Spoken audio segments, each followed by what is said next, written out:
How's it? First episode here for the Bearded Gooner show on YouTube. I'm Tanner, the Bearded Gooner. I'm joined today by Andrew. He is of the From Dial Square to Where show on YouTube, so definitely give him a shout as well. He's got a great show going on over there. We're going to get into the result today at Vitoria. 1-1 draw, obviously conceding in stoppage time at the end. We couldn't even hold on there. Andrew has informed me he's got a rant that he's going to go on, so we're going to look forward to that as well and talk about, obviously, the match today, what we think of Unai Emery, where we go from here, and maybe dive into a little bit of talking about the Leicester match on Saturday and just kind of seeing, what we think come the end of that match. So, Andrew, why don't you go ahead and jump in here? I think you got to experience the match a little bit better than what I did today. Unfortunately, a couple of sick dogs and some errands to get done for me today, so I did not get to see it. Unfortunately, it doesn't sound like I really missed much. So what are your thoughts?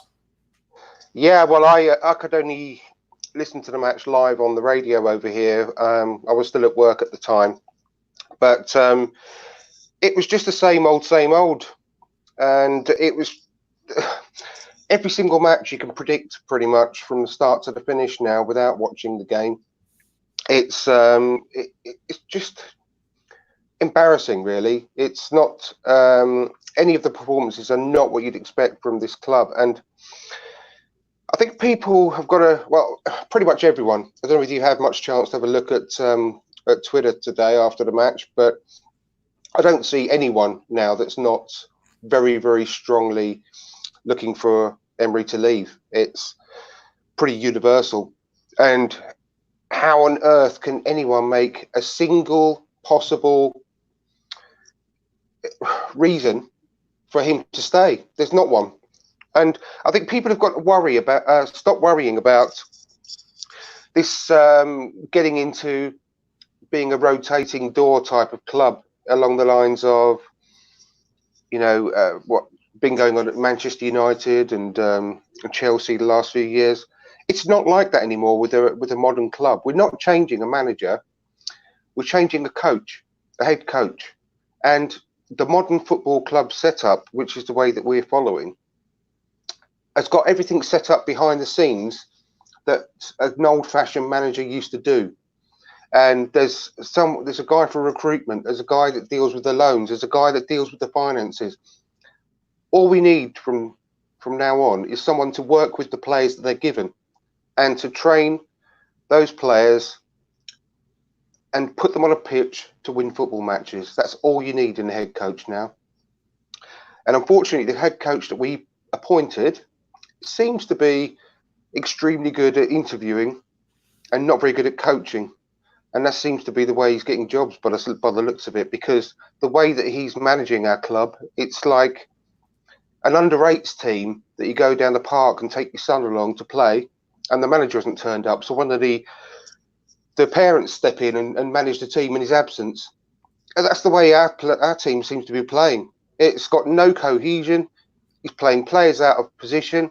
And unfortunately, he's systematically ruining our players.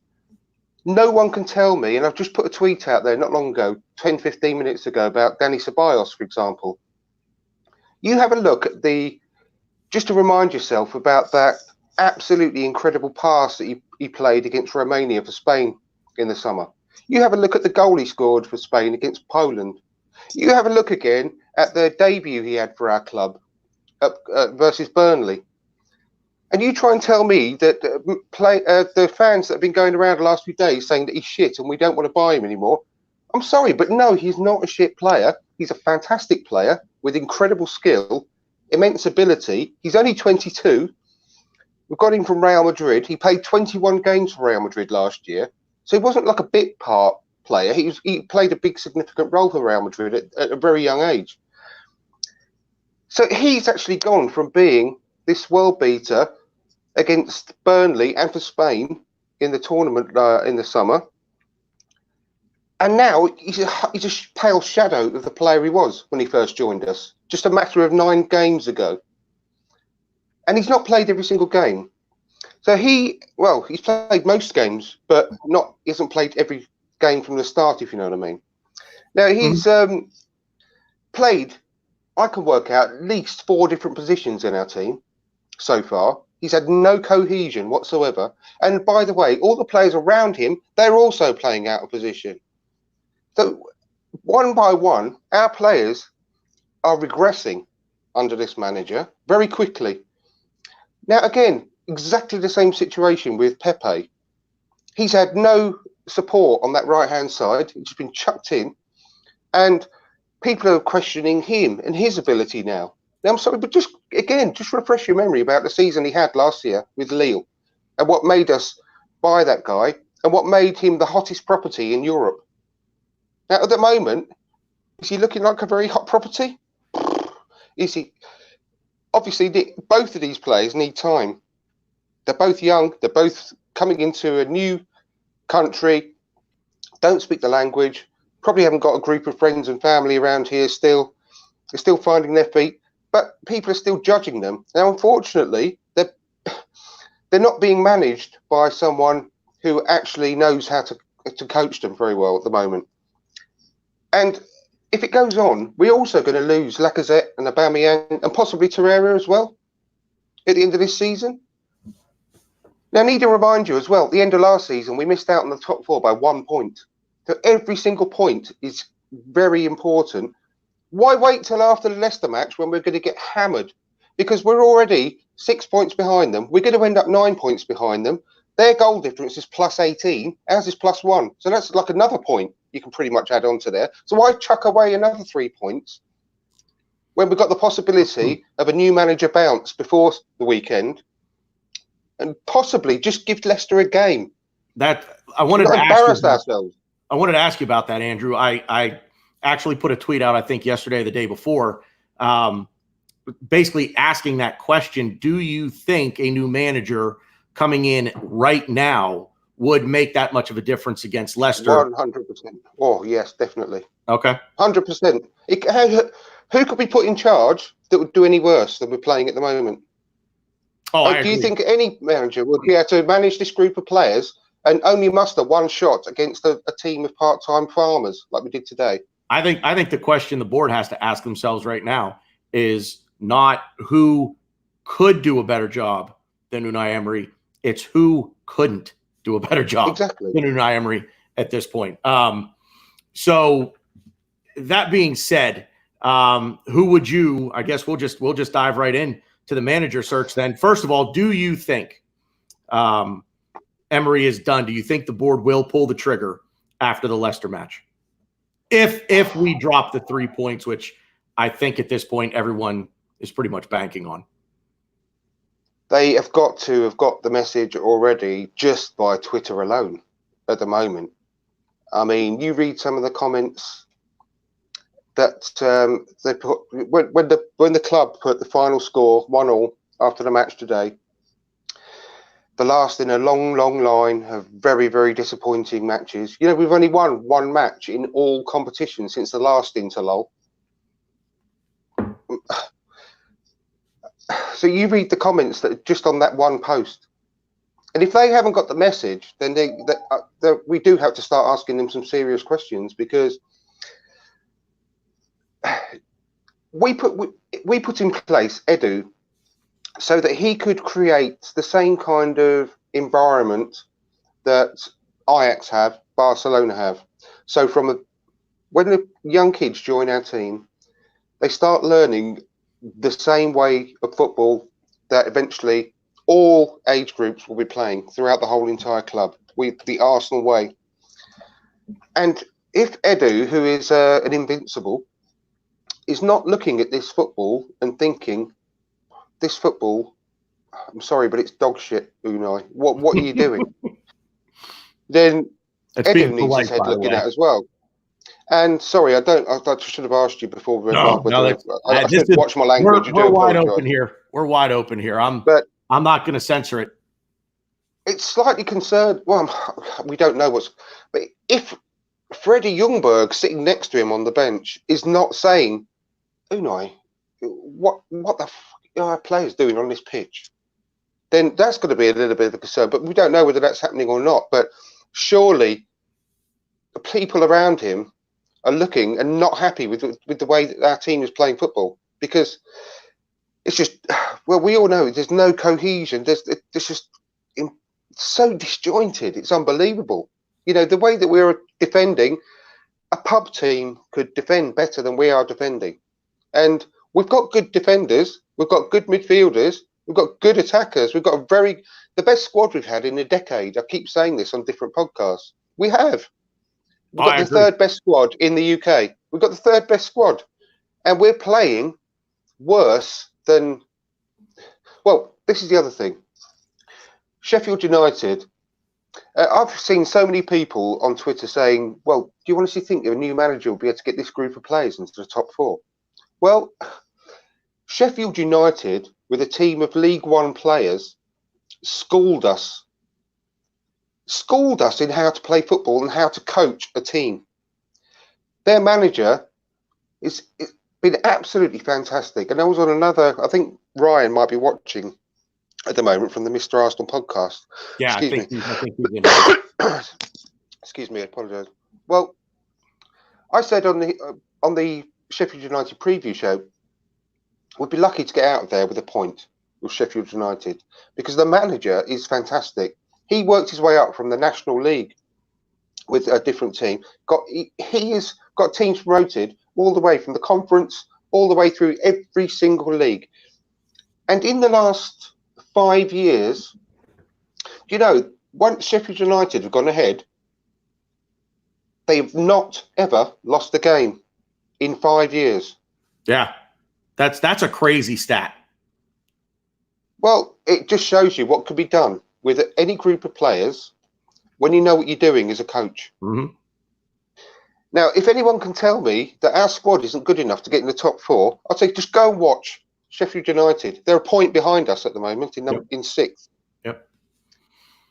So no one can tell me that. It's just absolutely ridiculous. And like I said, a lot of those players in that starting 11 were with him when he was in League One with Sheffield United.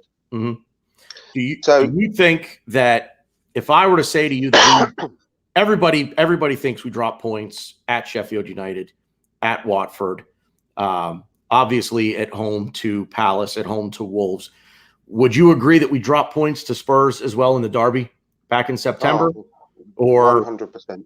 I agree. I am. In the last 30 minutes of that game, if you were a coach with half a brain, you could have seen that Davinson Sanchez at right back was absolutely blowing out his arse. And the manager didn't spot that at all and didn't exploit it. We didn't go down that side the last half hour. Didn't give him any problems whatsoever. And the only reason we got a point out of that game was the players. We got a point despite the manager. I was at the derby. I was at the Sorry. derby last year. No, you're fine. I was at the derby last year. Not the cup match in sort of late December, right before Christmas. But I was at the derby at the beginning of December. And I remember watching the players, their celebrations when they scored. That match meant something to them. And I think they, for the most part, got it. Aubameyang, Lacazette, Torreira, the goal scorers, they got what it meant to play in that match. And so I think you're spot on with the players are the ones that got us that draw, got us that point against Spurs in Derby. But I've been harping on this for weeks now, saying that if you go back and you add up the points that we've dropped, my goodness, we'd be in second place. We'd be in second place behind Liverpool by I think 3 points. That's how good this squad is. We should be in second place in the league ahead of Manchester City and fighting Liverpool. Liverpool needs to be fighting us off for top spot in the league right now. That's how many points we've dropped. I've made this argument so many times, and I did it the other day when Ryan joined me on Saturday night on my impromptu video that we did. that Liverpool were 21 points behind Manchester City 2 seasons ago. And last season, obviously, they only finished a point behind. So they clawed back 21 points. So we went through the squads between our squad and Liverpool's squad. And it's not that they've got a better squad, but there's not a huge amount in it. And we could have quite conceivably caught up Liverpool this season with the additions we made in the summer. People think I'm crazy saying that. I'm not crazy. I'm not crazy at all, because look at the points dropped. Yeah, it's highly conceivable that Liverpool will still have a fantastic season this season, like they are having, but not quite get to the 97 points again. Even if they drop to 10 points, for example. Excuse me. Excuse me. I've still got a bit of flu. No, that's all right. Hope you feel better. Even if they drop to 87 points, that's still a league-winning season in most seasons. So if we did the same as what they did to Man City the season before, clawing back 21 points, all we'd have to do is win 5 more games than we did last season, or the equivalent of 5 more games points. And with the additions we made in the summer, there's no excuse for not doing that. So we could have quite easily put a challenge in this year with a decent coach. I think so. People don't understand that at all. And I want to go back just very quickly to the point I was making earlier about people worrying that by sacking we become like all the other clubs. And I didn't quite finish off the point I was making. So behind the scenes, we've set up a new team to take away all of the extra jobs that used to be done by Arsene Wenger. And so all we need now is a new coach. So by removing the coach, by removing Unai Emery, it doesn't disrupt the club one bit. It's not as if we're going to have to get a new coach in who says, "Oh, I don't like these players.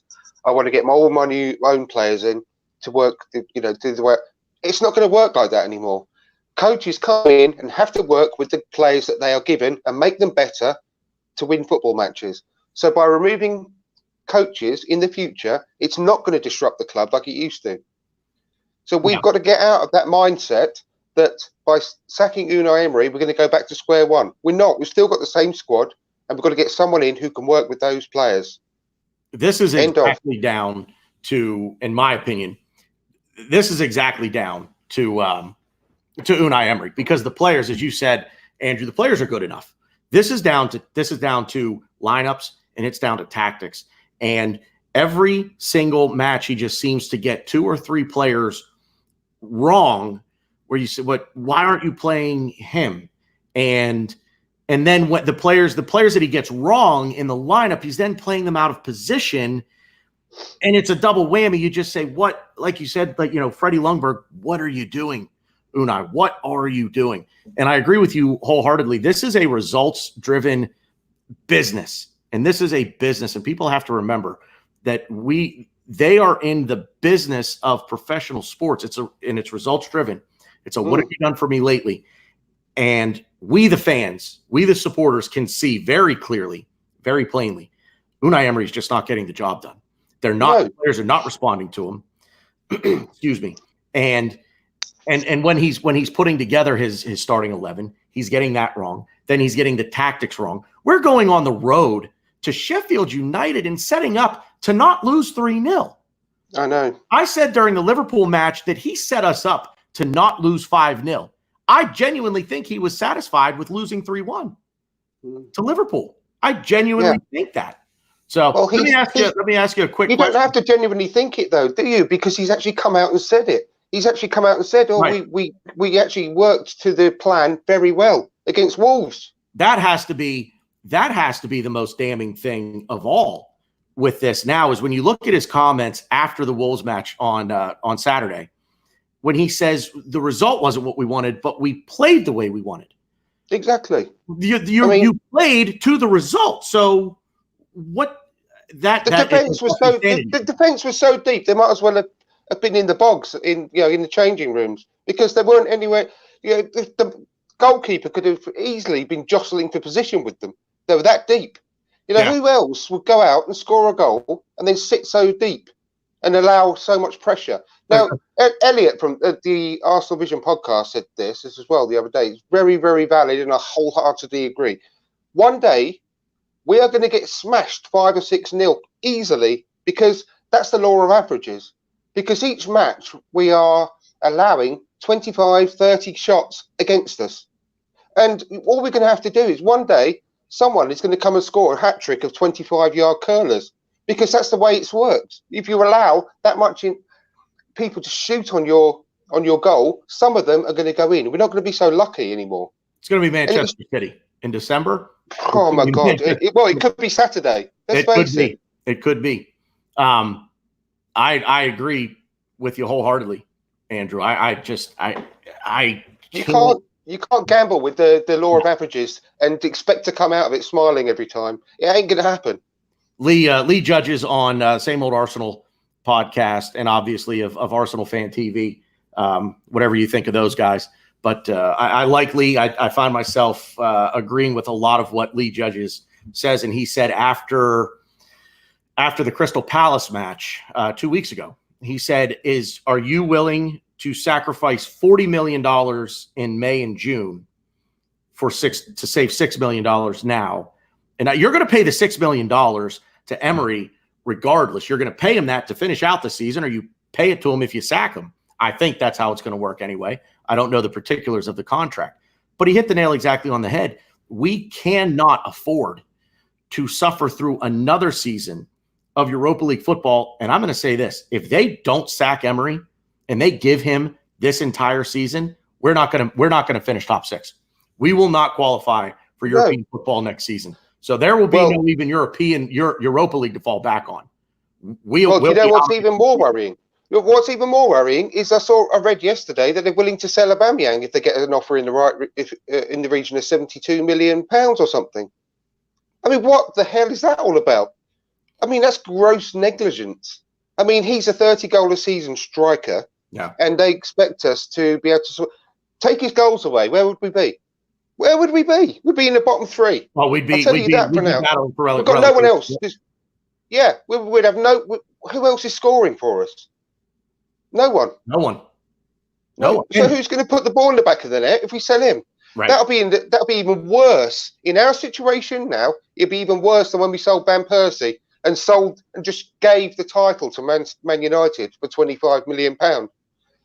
That's what we did. We sold it, and Glenn, who's been on my show several times, Glenn DITM, he said we sold the league to Man United for 25 million quid. But this would be even worse, because we would be not even near the top of the table if we sold Aubameyang. It's just beyond a joke what's going on. And I just hope that wasn't true, what I read yesterday about selling him. Because if we sell him, what kind of ambition is that for us as a club? Yes, we've got Martinelli. He ain't nowhere near ready. I love the guy, and I genuinely think within a couple of years he could be one of the best in his position in the world. But he's still not ready yet. He showed that today. Now, Saka, what's going on with Saka? Again, he looked like just he's so full of enthusiasm when he came into the team. It's all gone. It's all gone. Is it being coached out of them, or are they just completely losing all faith in the way that Unai Emery is doing things? Because something's going on. Pepe is not as bad as he's showing now. Pepe is a brilliant player. Even Lacazette and Aubameyang. Lacazette hasn't looked the same. I mean, people have been putting it down to him just coming back from his injury. But I don't think that's the case. He looks miserable. Yeah. Aubameyang hasn't got the same spark. Well, it's down to Emery. I think he's lost the players. I think I said this 100%. on the Arsenal Fan Circle podcast, I think 2 weeks ago with Ray, where I basically related what Unai Emery is doing with us to a U8 team or a U9 team, where before you can shoot the ball on net, you have to pass backwards to the defense. You have to learn to play defense before you can shoot on net. And that just, he wants more structure in his attack. He doesn't seem to coach any structure in the defense. And it should be the exact opposite to me. You want the creativity and the expressiveness in the attack. You want the structure defensively, and let these guys go forward. And he doesn't seem to want to do that. He seems to want a guy who said he would rather win 5-4 than 1-0. A guy, he just seems to put the handbrake on and say, no. We're going to play for the draw on the road or to not get our doors blown off 5-0 at Liverpool. And he'll be happy with that result. And it just makes absolutely no sense to me when you look at this team. And Andrew, I agree with everything, with absolutely everything you're saying. You're spot on. He can say what the hell he likes, whether he wants to do this or wants to. There is no structure in any part of the pitch. There's no structure in defence or midfield or attack. There is no structure anywhere. If anyone can point out a little bit of structure to me, please do, because I can't see anything. I just see 11 players on the pitch, not really knowing what to do from 1 minute to the next. And half of those 11 out of position, by the way. Yeah. Well, we mentioned earlier about the Spurs game, and it was purely down to the players coming into their own to grab us a point. Exactly the same thing happened versus Aston Villa. Purely down to the players that got us the win against Aston Villa. Aubameyang just dragged us kicking and screaming in that game and said, we're not losing this game today. I don't care that we're playing a man short. We're not losing this game today. Let me bring Ryan in here. Andrew, he says, do you guys think Emery's hand was forced to take the armband off Xhaka by the board? I guess let's start there. So do you think the board told Emery to strip Xhaka of the armband? Yeah, I don't think Emery makes up his own mind about anything, to be perfectly honest. What decision has he actually made since he's been with us? Yeah. Apart from playing players out of position. And to follow up on that, Ryan says, do you think that Auba was picked by the board as the replacement captain simply because he's a fan favorite? Let me jump in on this, Andrew, real quick. I actually think that Aubameyang was probably next in that group of 5. I think he was probably next to 5. But I also think that Emery chose Aubameyang because whoever chose him, I'm not going to speculate on who I think chose him. Whoever did choose Aubameyang as the next captain, I think he was chosen because, he's a fan favorite. And I think the thinking there is get the supporters back on board with the captain. So what's your take there, Andrew? What do you think on that? My take is that probably was Emery's decision because it was the wrong one. If he had anything about him, he would have picked the right captain. There's only 3 in my book. Bellerin, Tierney, or Louise. And do you know who my favourite would be out of those 3? And most people will disagree with me. But the only leader on our pitch is David Luiz. And people keep saying, oh, you've got to get rid of him, our defence is shit, blah, blah, blah, blah, blah. I'm sorry, but if we didn't have David Luiz, we'd be in an even worse position than we are now. Because he's the only one pointing and shouting and trying his best to get some kind of cohesion on that pitch.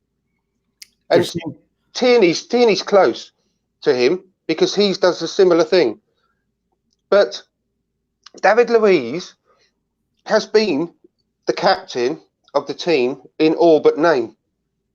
And you have to watch him during a match and you'll see exactly what I mean. People won't believe me, but just watch David Luiz. And he's actually the only one trying his best to do things like that. Aubameyang, yes, he's popular and he smiles an awful lot. But what kind of leadership does he offer, really? He's probably he's obviously the most famous person in the team, apart from Mesut Ozil. And he's well known around the world and everyone loves him for obvious reasons. But as a captain, why would he in a million years be chosen as captain? He doesn't lead by example on the pitch either, because if he's not scoring, he's not doing anything else. He scored obviously in the last match against Wolves, but before that as well, he's done next to nothing in the matches, and it's not his fault. I'm not blaming him and I'm not knocking him. He's had no service. There's been absolutely zero support of the front 3. basically, if they get the ball, they've just got to try and make something happen themselves. That's it. I'm with you on the Bellerin shout for captain. I really am. We've seen some improvement since Mesut Ozil came back into the team. Obviously not transformative, but we've seen a lot of improvement, and that just shows you whether he's clearly not the same Mesut Ozil we bought from Real Madrid, but he's still head and shoulders above anything else we've got in that end of the pitch midfield wise. Absolutely. Whether he's at 50% Mesut Ozil, is still better than anything else we've got. We've actually got no other number 10 if you think about it. Yeah. I want to get back to a point you made about Danny Ceballos, because I was at that Burnley match, and I got to tell you, I was up out of my seat easily half a dozen times with plays that he made in that match, and then just sort of fell off, and he just hasn't really been the same player since. And you're absolutely right. Mesut Ozil is the absolute. We still have yet to see. Think about this. We still have yet to see, arguably. I would maybe not arguably. I think our best player is at this point. I think it is Aubameyang. Mesut Ozil is certainly up there. You're right. He's not the player that we bought from Real Madrid, but we have yet to see our full blown attack play together on the same pitch in a meaningful match. Lacazette been injured, so obviously he gets a bit of a pass there. Aubameyang, Pepe, with Mesut Ozil playing in that number 10 role right behind the three of them. Yeah. And I just don't get that. It comes back to Unai Emery. It's as though he's chopping off his nose to spite his face on this. And you have to see at some point that Mesut Ozil did I lose him? Yep. Well, I'll continue here and hopefully Andrew can jump back in. At some point, Unai Emery has to realize you have to play your best players, period. You have to play your best players until they give you a reason not to play them, in my opinion. Mesut Ozil, whether that instruction came down from the board to freeze him out, to try to move his wages on, so on and so forth, everything that we heard, a month or so ago, it's just welcome back, buddy. Apologies, I dropped out there.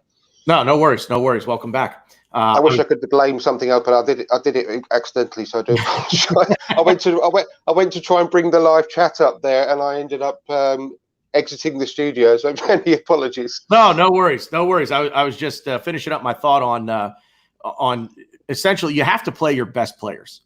In any coach in any sport, you have to play your best players. And you talk about cohesion, Andrew, and because the lineup changes and the formation changes game by game, week by week, we don't get a chance to develop that cohesion. No. And I put a big long thread out, I don't know if you saw it a few days ago, about Mesut Ozil as well. Everyone knows who watches any football at any level, you need a few games on the trot, one after the other, to gain your match fitness and your sharpness and your form. Now, over the last couple of years, Mesut Ozil has not had a number of matches in a row to gain that form and match fitness and match sharpness. He never has. He's always come off after 60 minutes. He always goes missing for 2 or 3 games on the trot. And I'm not blaming Unai Emery all the time for every single one of them, but are you telling me that he's not available? And most of the games that he's always out with a little stomach bug or he's a bit of sickness, whatever. I bet you that's not him. It's not come from him. It's come from the manager, the head coach. Yeah, I don't think this has ever been Mesut Ozil. Oh, I've got a hangnail. Oh, my toe hurts. Oh, not to be crude here, but I woke up this morning with diarrhea. I can't go out and play. I don't want to hear that. I think this is down to the manager. Just like, I don't know if you saw the thread on Twitter yesterday, things that were said about Aaron Ramsey last year, and that Ramsey plays a traditional number 8, that deep line midfielder running into the play. Unai Emery doesn't really play that style of football, so he didn't see a place for Aaron Ramsey, and that baffles me to no end. And it's the same thing with Mesut Ozil. I just don't think Emery rates him for whatever reason, and then doesn't use him properly. You know, he was playing out on the right-hand side against Wolves. Put him in the middle of the park where he can be creative. He can feed Aubameyang, Lacazette, Pepe, and just I don't know, man. I get to a point where I get speechless with this manager anymore. Against Wolves, quite often you actually look at the pictures. Mesut Ozil was picking up the ball from the defence, and Lucas Torreira is furthest forward. Yeah. You try and work that one out. I see people putting out their best starting 11, their predictions for a starting 11 in a certain match. And the Leicester match, somebody actually had Torreira so far forward, he was in the back of the net. That's where they put him. And that just – now, I have heard a rumor that Lucas Torreira wants to play a more offensive role. And I'm sorry, if that's the case, and I'm a Lucas Torreira fan, when we signed him last year, I was beating that drum to no end. This guy is going to make a difference in this team. He's a ball winner. He's a bulldog in front of our back line. He's going to get things done. And if he just so happens to find himself a little bit forward in a match where we're tied at the moment, we're losing, we're down by one, and he's able to net us a goal, great. But if Lucas Torreira wants to play an offensive role, sell him. Sell him. That's not what we brought him in to do. And the role that we brought him in to fill, he does it to a T. And hopefully whoever the next manager is going to be, and if I'm not fully confident in this, it's going to depress me to no end. So I've convinced myself that if the result is what I think it will be on Saturday at Leicester, Unai Emery is gone straight away. The new manager has to come in, set these guys down and say, okay, this is your role. This is your role. This is your role. That's what you're going to play, period. If you don't want to play that role for some reason, then sit down. We're going to get somebody in who will. So Torreira has to go back to that defensive midfielder role, in my opinion. Well, I don't buy that rumor wherever you saw that. I really don't. Here again, Twitter, and you know how that goes. So yeah, I honestly don't buy that. I think he'd be so much happier playing the role where he flourishes for his previous club and country, and for us last season. And it's been said a number of times. I think it was Danny from the Birdcamp Wonderland. He's mentioned it a few times in the last couple of podcasts that he won 5 out of 6 man of the matches last season, playing that role exactly. And I think it was Amy Lawrence who told the story about how we sort of came about Lucas Torreira. And it was all about trying to find an N'Golo Kante with this new, the software that they're using. I don't know, I'm trying to think, the name is escaping me. The stats zone, the stats. I can't remember. They basically keyed in every single attribute of N'Golo Kante, and he was one of the top of the list that came out with players in and what he does for the team on the pitch. And that's the whole reason why we went out and got him. And we got him before the World Cup. What was it, 26 million, I believe? And but yeah, after the World Cup, we would have paid double that because of the World Cup he had in that position. Yep. And it's just absolutely ridiculous. There's no other word for it. The way that he's being used at the moment, if at all. And it's a player we've been crying out for at least 5 or 6 years, at least. Yep. And it's just, we're wasting him, and we're going to lose him. We are going to lose him. We're going to lose Lacazette, Aubameyang, and we're going to be right back in the crap because we are going to lose the strength in our squad. Yeah. Let me ask you. Let me bring Ray in here real quick. He's got a question in the comments for us. Andrew, what do you think is our best defense going forward? Rob Holding is still way off. He's definitely not got his sharpness back. He's going to have to carry on playing, unfortunately, in just the cup competitions for now until he's back fully fit. Fingers crossed he might get a lot more work done during the international break. But at the moment, though I'd love him to, I don't think he's ready for a start. So, because ideally I'd love him to be alongside David Luiz in the centre of our defence, but 100% he's got to be starting Bellerin and Tierney at fullbacks now, especially starting from Saturday. We're desperately for him to start. There's two ways of looking at it. I've been toying with this idea whether we should potentially do a similar sort of, well, I think today it was more like a 3-4-3 formation, which was really odd the way he got set up. But there are some positives to possibly take out of having three at the back with the two wing backs, and maybe have Callum Chambers, Socrates and David Luiz, but having David Luiz in the middle, so whereby we haven't got to worry about playing it out from the back too much, because David Luiz could be able to carry it out from the back himself and start pinging the balls, accurate passes more than long balls, against starting at Leicester would be very, very helpful, in a similar way that Leicester smashed every team ahead of them when they won the league, just pinging those long passes out to Jamie Vardy. We've got the pace with Aubameyang and Pepe to do the same to them. And so I'm toying with that idea.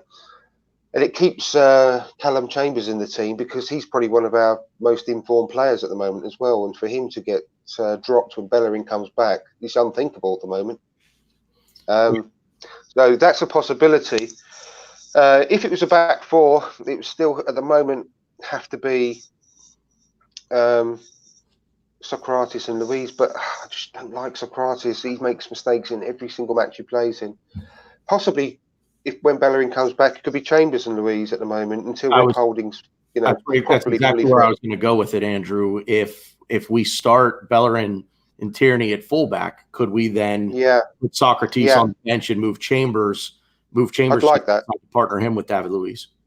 Yeah, I'd prefer that, because Socrates looks good. I've said this in so many podcasts, and I'm sorry I'm keep repeating myself, but Socrates, for 85%, 90% even, of every match he plays in, he looks great. And people get swayed by his fist pumping and his passion, his clenched fists. But he just makes a brain fart moment in every match that Mustafi got absolutely slaughtered for last year. And he makes even just as bad, if not worse, mistakes a lot of the time. And everyone is blaming Chambers for the goal against Wolves, but I think it was him all over. He was just standing there like a lamppost, didn't move when that ball came in. I think there were a lot to blame. There were. I think Chambers is very hard done by with the blame he's got, because I think he was trying his best to bail out Socrates for doing nothing. He's just standing there like a lamppost, watching the ball just go straight over his head. And he does that sort of thing all the time. Gets caught out of position.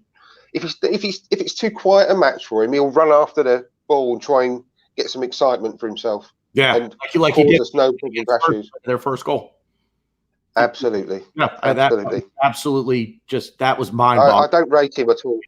I don't rate the guy.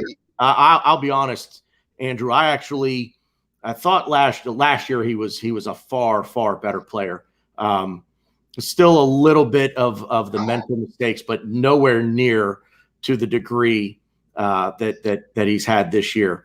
I'm with you on I would move Chambers inside, Bellerin and Tierney at fullback, and I'd take Socrates out. I'd leave David Luiz in there. I agree with the communication thing with David. Definitely. Luiz.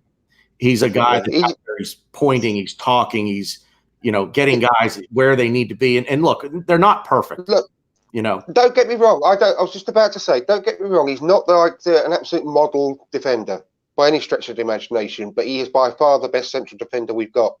And he's not blameless, but he's let down an awful lot by the people around him. And more than anything else, he's let down by the manager not setting the team up right, because he's not getting any protection from the midfield that are in front of him. None at all. We just let the players run up to us and just bombard the goal with shots throughout every match we play, no matter what the opposition is. It's just always the same. And he's valiant in a lot of games. Yes, he's been caught out. Yes, he's made mistakes, but that is not just down to him. It's not all these issues we've got is not down to the defence alone. It's the whole team. The whole team. We're not defending from the front. We're not pressing like we're supposed to be, like he said that we're going to be. We've not got any protection from the midfield for the defence, and we've got no help from the forwards from the midfield either. There's no cohesion on any part of that pitch, and that is only down to one man.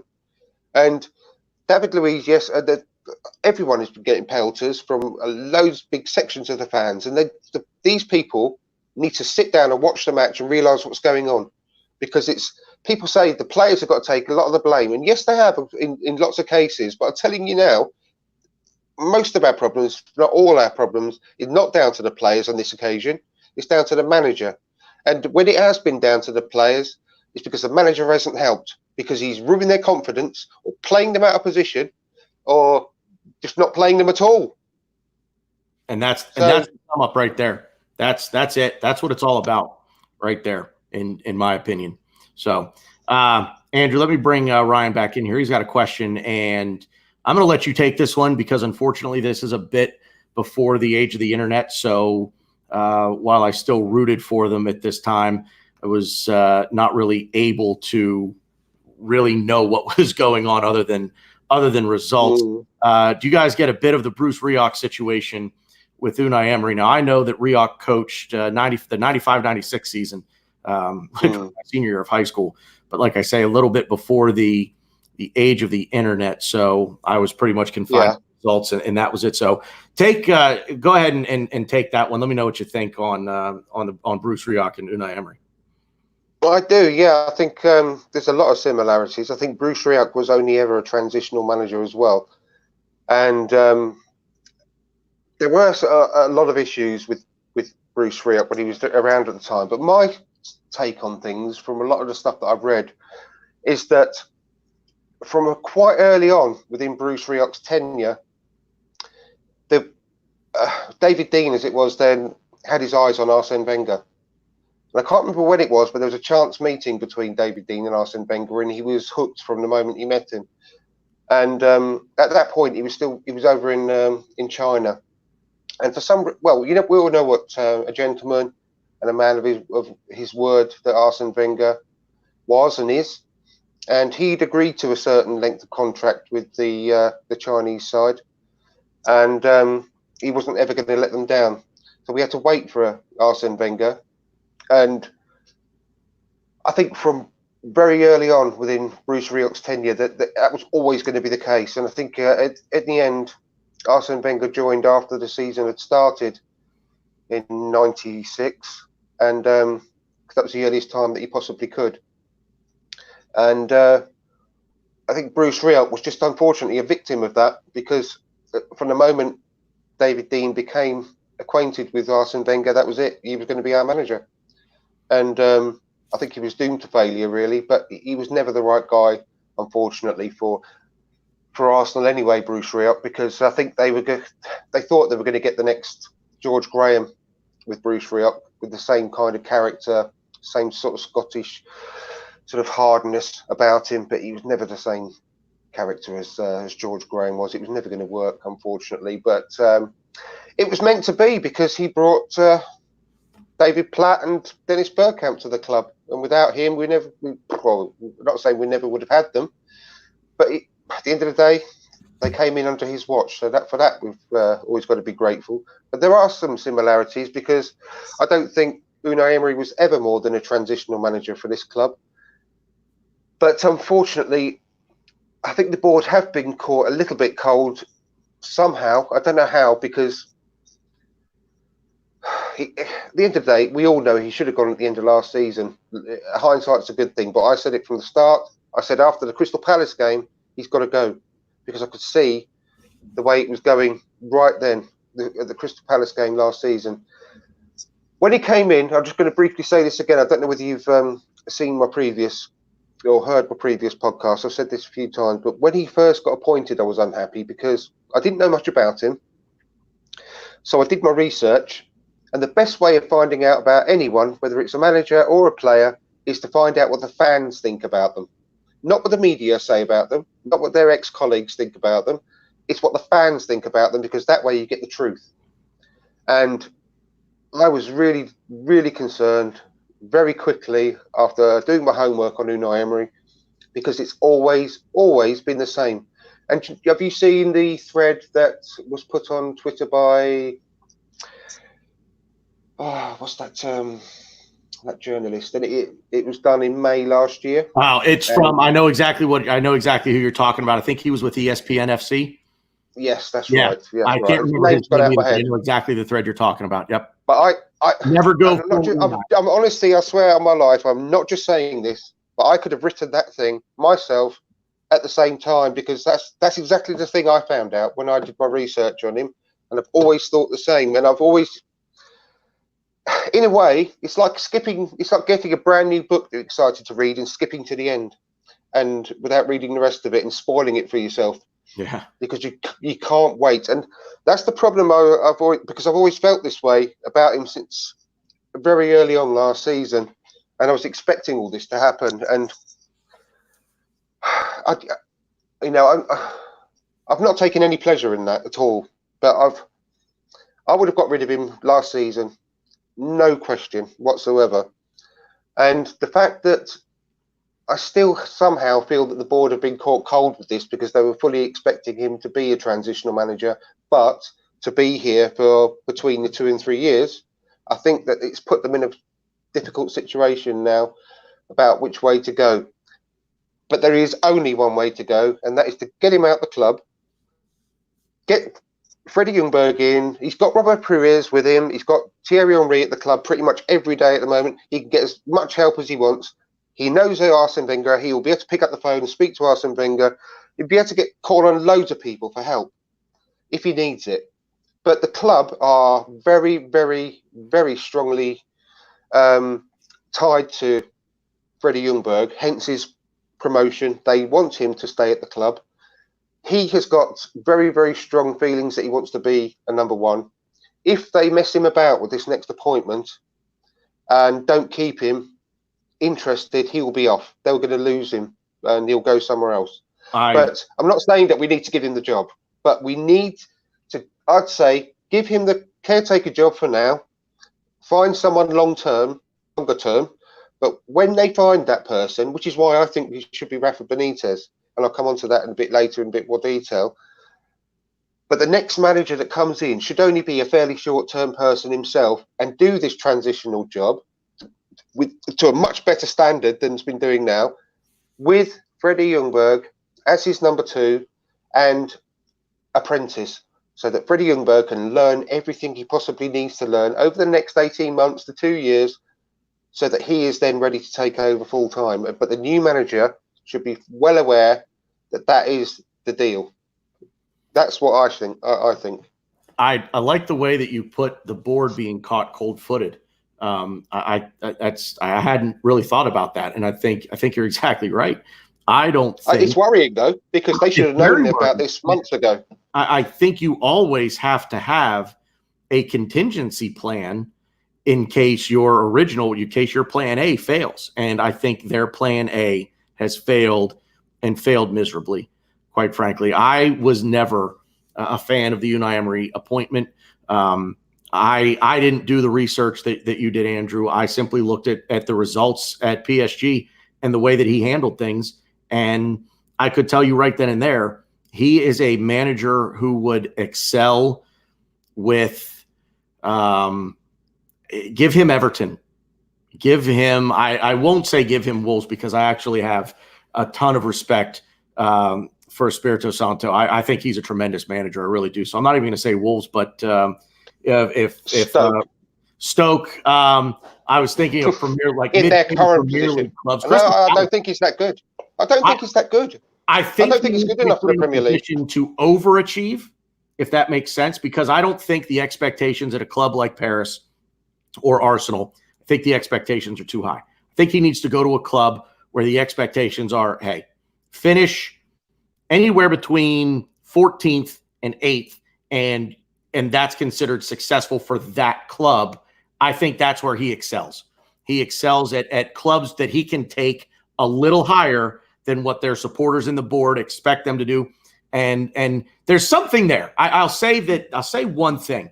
You don't win the Europa League 3 years on the trot without having some ability as a manager. And so I'm not going to completely slate him off. I think he needs to find the right situation. We were never, ever, ever going to be the right situation for Unai Emery. I want to touch on what you said about Freddie. Would you be willing to give Freddie the job full time if he took over as caretaker and got us top four? It depends on a lot of factors, and you'd have to make that decision in the summer. Right. You wouldn't have to jump into it like Man United did with Ole Gunnar Solskjaer. Sure. You'd have to stick to your word, like they should have done, and reassess the situation in the summer. But I'm telling you right now, he will get exactly the same kind of instant impact that Ole Gunnar Solskjaer had when he initially took over at Man United, because it's a piece of piss to do that. The players will run through a brick wall for Freddie. They all love him. They all respect him massively. And he's been there and done it as a player. And that's a massive thing when you're also a pampered Premier League millionaire nowadays. Yeah. That's why I think some managers do struggle in some circumstances, because unless you have got the very, very strong personality, then you're not going to get the same amount of respect. I mean, Roy, it doesn't mean you were going to be a good manager either, because Roy Keane, you would have put money on Roy Keane being a massively successful manager. Yeah. Yeah. Because of his background and his personality, you would say he's definitely going to go places. Same with Patrick Vieira. I would have put money on him being an Arsenal manager. But I'm really having my doubts at the moment, because he's doing despite a very good start, which I thought, oh, great, because, I really did have high hopes at the beginning of the season when he was showing, because Nice were right at the top of the table at the beginning of the season. Yeah. I was thinking, oh, yes, thank you. I was just counting the days until we had Patrick Vieira as manager. But now they can't buy a win at the moment. They think the last time I looked, they were 15th or 16th. I was going to say they're just points above the relegation zone, and they've got one of the UK's most richest people as owner now. They're very, very wealthy, and they're still doing poorly. Wow. So I'm just a bit concerned, but I don't know what it is, and I could be wrong, but I did follow the under-23s a lot last season, and they were playing beautiful football. They all absolutely adored Freddie Ljungberg, the whole squad. And he just seems to have it. Like Martinelli has got it. You can just see he's not just one of these promising flash in the pan players. No. He's got it. Yep. I just see that in Freddie Ljungberg. When you just see him with the players, you just look at him, you just think, maybe it's more hope than anything else. But I just see him as a really good manager, because when he was playing, I wouldn't look at him and say, he's going to be a great manager one day. I wouldn't have put him in that position at all. He didn't come across like that. But now, I just look at him and think he's got the charisma, he's got the intelligence, he's got the respect, he's definitely got the experience as far as where he's been in his career, and I just see that he's going to be a successful coach, and the club see that in him, obviously. Hence the promotion, with the view of bringing, and that's why I think they've been caught cold, because I am absolutely positive the 2 to 3 year contract that they gave Unai Emery was because of Freddie Ljungberg, with the view of him taking over. I think they had hopes that it might be after the second year, but they added on the third year as a bit of a safety gap, so that they could do Freddie, if he wasn't quite ready, that he could work with him for a third year. Yeah. And I think that now that Unai has become, his position is untenable, they are thinking that it's too early for Freddie. And that is why you may have seen over the last couple of days, I'm really pushing for Rafa Benitez to come in on like an 18-month contract, maybe 30-month contract, to cover the rest of this season and either 1 or 2 more years ahead, and have him coach Freddie Ljungberg to become the next manager, because I firmly believe that whatever anyone thinks about Rafa Benitez, he's vastly underrated as a manager. He doesn't just play dour football. He plays football to meet the strengths of his players that he's got at his disposal. He had a championship quality squad at Newcastle. Everyone knows that. And he achieved miracles with that squad. And the way he set that team up in the Prem was huge. Yeah. Well, the way he set that team up was because of the quality of players that he got at his disposal. And he set them up like that not to lose games, because that's all he could do with Newcastle United. With a better quality squad of players, he would not play really boring football. I'm not going to say that he's going to play Arsene Wenger style football, because that's wrong. But he won't be boring with our squad of players. No. And he is as close as possible you can get to a guaranteed top 4 finish with our squad, and possibly winning the Europa League as well, the way he did with Chelsea. And remember, when he was at Chelsea, he had to do a press conference once just to say, I am leaving at the end of the season. Stop booing me. Stop shouting at me to leave, because I am leaving. At the end of the season, I'm gone. Just back your players. And he had to sit there in front of the press and say that. Do you remember? And that's the amount of pressure he was under from the Chelsea fans. And he still won them the Europa League and did well in the Premier League under that amount of pressure from his own fans. Yeah. So he is the person that Freddie Ljungberg could A, learn from. Tactically, he's brilliant. And B, he would do the business for us as well. He would get us organised almost overnight, because it's not rocket science with us. All you've got to do is put the players on the pitch in the right positions and tell them to express themselves. And you will almost guarantee to get immediate improvements between one match and the next, like Brendan Rodgers did for Leicester. Almost instantaneous. I think we get that new manager bounce for sure. I will say I do respectfully, of course, disagree. I would have either sacked Emery prior to the previous. I would have sacked Emery at the end of last season. Definitely. I would have there's just no way for you to keep your job given where we were. Our goals for the season, we were there. I would have sacked him at the end of the season. That being said, I would have sacked him this year, either prior to the previous international break and I'm only doing this for the sake of giving the new manager, whoever it may be, 2 weeks to sort of implement his philosophy. Absolutely. And his system. That's the only reason. And I will say this. I don't know how much you follow Harry Symeou, and I agreed 100% with this from the Same Old Arsenal podcast, where he said, look, there's no divine right for us, even if we were playing at the level that we should be playing at, given our squad. There's no divine right for us to go up to the King Power on Saturday and get 3 points. This is a good Leicester football team, and I think 100%. We're obviously way off form, but Leicester are very, very much in form. And those two factors, you get two teams that are going in polar opposite directions of one another. I would leave. That's why we need to make the change. Just to not, I'll say, sort of bury the new manager in his first match. So I'd let Emery go up there, take his lumps, and then. I 100%. I totally respected your opinion, but I totally disagree. 100% disagree.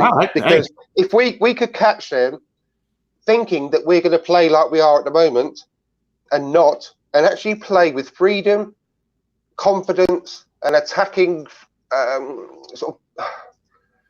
I can't think of the word, but you know what I mean. If we actually go there fearless with nothing to lose, we could win that match. Right? We could win that match.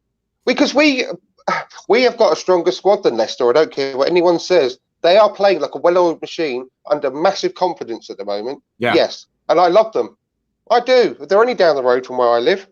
Yeah. And I could have possibly got tickets for this weekend, but I was very, very, very close to being scammed, which I've been saved from being scammed by a lovely person on Twitter. Oh, thank God for that. I know. But I've got nothing but respect for Leicester, and I'm not knocking them. But as a squad, we've got a stronger squad. All we are lacking is the confidence and the organisation. and giving the team just take the handbrake off, take the handcuffs off, let the front three do what they want, let Mesut Ozil pretty much do what he wants, and build the team around them, because they're the ones that are going to score our goals, and make sure we are well organised enough to support the front three and the back four.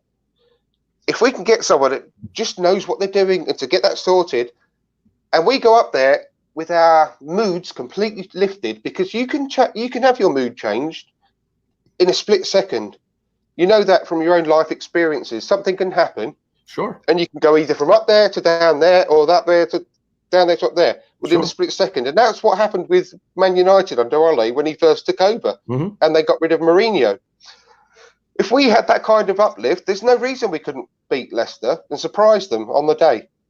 And I'm sorry, but we missed out on top four by 1 point last season, and we can't afford. We just know how important every point is. If we go up there and just give away those 3 points that we would do if we just let Emery take that match, then that could be the difference between top four and not top four at the end of the season.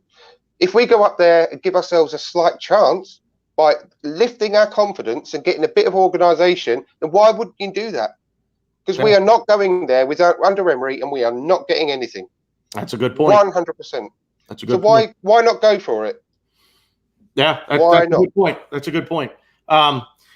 Let's wrap up on this note. We both know that Unai Emery is not going anywhere now prior to the Leicester match, barring an absolute shocker in the next 48 hours. I don't see him going anywhere. I don't know. I mean, after that performance this afternoon, I mean, anything's possible. Yeah. Anything. I don't know. I'm not holding my breath, but I'm not holding my breath, but there's a chance. Don't hold it too long, mate. No. Give me your predictions. Give me, if you can, give me a prediction on a starting 11, and then give me a prediction on the match result. Well, you want me to give you a prediction as in what I think he will choose, or what I would like to choose? No, give me your prediction on what you think he'll choose. I think what we would choose at this point is probably, I dare say that as a supporter, as a fan base, I think we'd all pretty much choose the same 11. Maybe one or two differences here and there, but I think by and large, as a fan base, I think we'd all choose the same. The majority of us would choose the same starting 11. Now, give me your 11, give me his 11, and then give me a score result. I think that he will do the back three, choose the back three like he did today. I think that was a bit of a practice run today. So I think he will go for Bellerin as right wing back. That's the reason why he didn't play today, didn't travel. I think it'll be Callum Chambers, Socrates and Louise, and Kieran Tierney on the left. I think Xhaka will come back. I think Guendouzi will play. And I'm hoping that he might still go for the front three of Pepe, Laka and Aubameyang. Yeah, well, I don't know. I also think he might play Mesut Ozil, because he obviously didn't travel either. And I think he cannot risk. One other thing I've been saying, just quickly, is that I can't believe no one else has mentioned this on Twitter or on any other podcast, but bringing Mesut Ozil back into the team is 100%, as far as I'm concerned, a smokescreen to get rid of the Xhaka issue and the Emery issue. Emery brought him back in just after Xhaka walked off the pitch. And he couldn't stand that. He couldn't stand the own pressure on him. He couldn't stand the pressure that caused. And as a smokescreen, he brought Mesut Ozil back into the team, because all the fans have been chanting for Mesut Ozil just to get at Emery. And that's the reason he came back into the team. I'm not complaining, because we all needed that. But that's why. That's the only reason why Mesut Ozil got brought back in from the cold, just a week after saying that it was a club decision to leave him out. And he made a massive U-turn, brought him back in from the cold, started him straight away. And that, I can't believe no one else has noticed that, because as soon as I saw that had happened, that's the first thing I realised and thought of. Yeah, I agree. I think it was an absolute just, hey, it's Take the heat off. It's throwing a dog a bone. You know, Yeah, you got to go to exactly. the bathroom. Your dog's going to follow you in. You're like, here, take the bone. Get out of here. Exactly. Leave me be. That's exact. I think you're exactly right. Yeah. So I'll just slightly revise my thoughts. I think it'll be in midfield, like I said before, it'll be Xhaka and Guendouzi, and then front three, Ozil, Lacazette, Aubameyang. You won't play Pepe because he played today as well. Yeah. That's my guess. And I think I cannot see anything less than a 3-0 defeat, possibly 3-1. And I'm just being honest because the way things are playing, we are dog shit. They are on high, and that if we get out of there with anything better than a 3-1 defeat, then we're doing all right under this manager. If we had someone else in charge between now and then, and we got that uplift, I don't see any reason why we couldn't possibly come out of there with a result. Nick a 2-1 win. Possibly. Maybe I wouldn't rule that out. I genuinely think it'll be that different. The mood would be massively different across the whole club. It'd be like a weight lifted off the shoulders, and anything's possible then.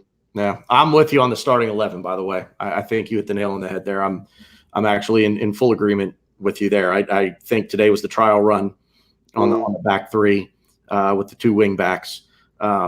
Yeah, everything you said there, spot on. My prediction for a result, and I don't usually do this. So for those of you who follow me and you know anything about me at all, I'm a bit superstitious. I don't like giving predictions because I'm always afraid the prediction, if I predict the win, we're going to lose. But I am, you don't have to worry about that this weekend. I'm actually going a little worse. I think it's going to be a 4-0 defeat. And I just don't see. I think he's going to set us up in the hopes that we don't lose. I think he's going to set us up so that we don't get battered like Southampton or like Leicester did to Southampton on the road. I think if we come out 4-0, I apologize if you guys can hear my dog barking. She's who knows? She probably sees or senses a deer if you can hear that in the background. I think we'll take the lead. I think I think it's so predictable, and everyone will go, "Oh God, we're taking the lead," and then we'll sit back, invite pressure, and they'll score 3, possibly 4. But that's what's I think is going to happen, and we'll only score because we've got Aubameyang, we've got Lacazette, we've got Mesut Ozil, and one of those will produce a bit of magic, and then we'll just sit back and throw it all away. Yeah, like we have been doing every game. We can't hold on to a lead. I think Leicester. I think they smell blood in the water, so to speak, and I think they're just going to come out gangbusters on us on Saturday. I think we're going to be on our heels the entire game, chasing the ball the entire game. I just don't. If we nick a goal in there somehow, some way, I will be absolutely stunned. And I hate to say it, and that's where I think that's where most of our fan base is at this point. That if we score a goal against a very informed team, we're that far off of where we should be right now. So, I would not be stunned if we scored in any game, even if we played against Barcelona, but because we've got the brilliant players to do that. What I'd be stunned of is if we come out of there with a result. Yeah. Now, if that is why, if we did change the manager, stick Brady in charge, put Robbie Perez next to him, or get Dennis Bergkamp in, then we could really shock them with a great performance. But that would only be befitting of the squad that we've got. Our squad is more than capable of giving anyone a game.